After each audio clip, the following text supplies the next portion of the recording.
Assalamualaikum warahmatullahi wabarakatuh. Alhamdulillahirrabbilalamin. Wassalatu wassalamu ala asrafil anbiya'i wal mursalin wa ala alihi wa sahbihi ajma'in. Qala rabbi shrah li sadri wa yassir li amri wahlul 'uqdatam min lisani yafqahu qawli. Ya, pada kesempatan kali ini saya selaku penceramah pertama silaturahmi. Kedua kalinya di sini saya akan menyampaikan judul tentang kitab Thaharah.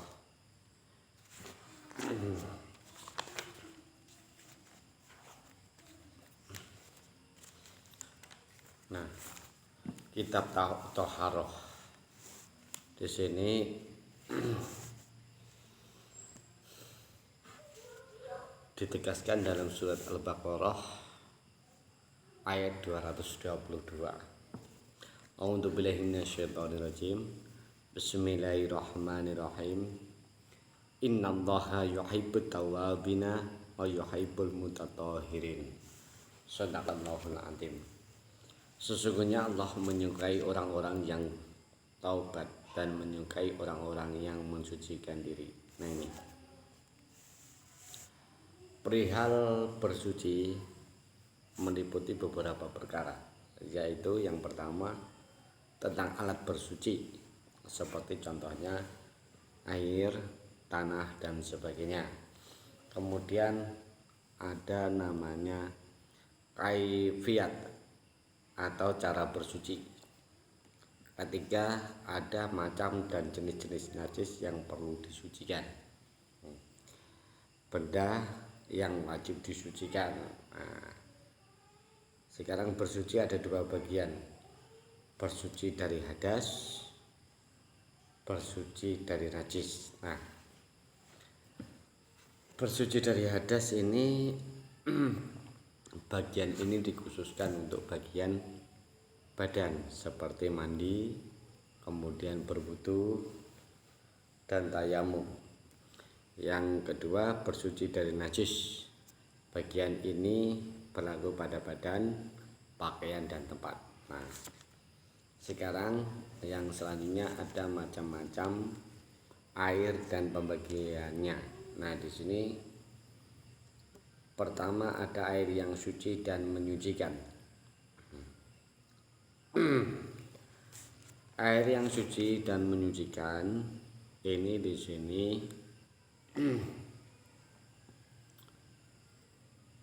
seperti firman Allah dalam surat Al-Anfal. A'udzu billahi minasyaitonir rajim. Bismillahirrahmanirrahim.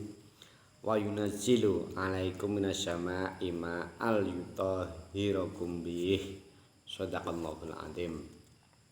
Dan Allah menurunkan kepadamu hujan dari langit untuk menyucikan kamu dengan hujan itu. Ini kemudian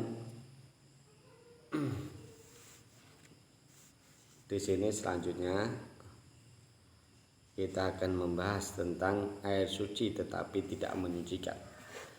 Air suci tetapi tidak menyucikan di sini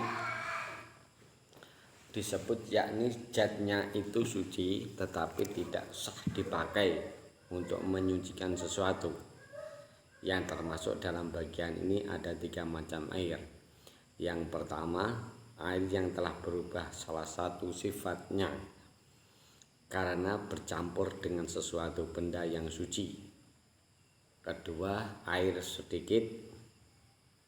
Ketiga, air pohon-pohonan atau air buah-buahan. Nih, air suci tetapi tidak mensucikan.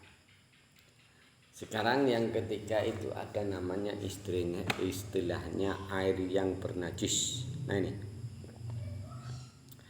air yang bernajis itu ada 2. Yang pertama, sudah berubah salah satu sifatnya oleh najis. Kedua,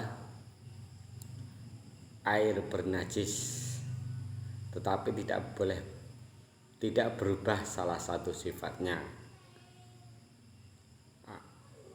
Air ini kalau sedikit berarti kurang dari 2 dua kulah tidak boleh dipakai lagi,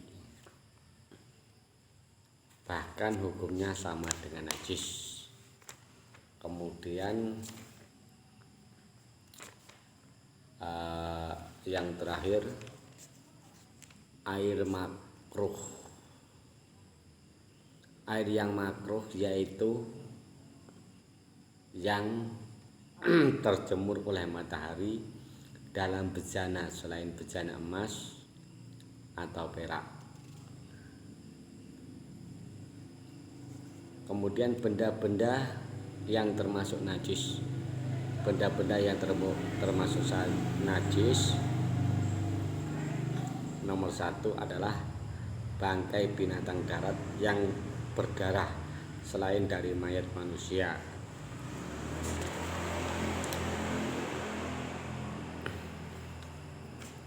Kemudian yang nomor 2 itu darah. Kemudian ketiga nanah. Keempat, segala benda cair yang keluar dari 2 pintu. Yang kelima, arak, setiap minuman keras yang memabukkan. Keenam, anjing dan babi. Ketujuh, bagian badan binatang yang diambil dari tubuhnya selagi hidup. Bagian badan binatang yang diambil dari tubuhnya selagi hidup.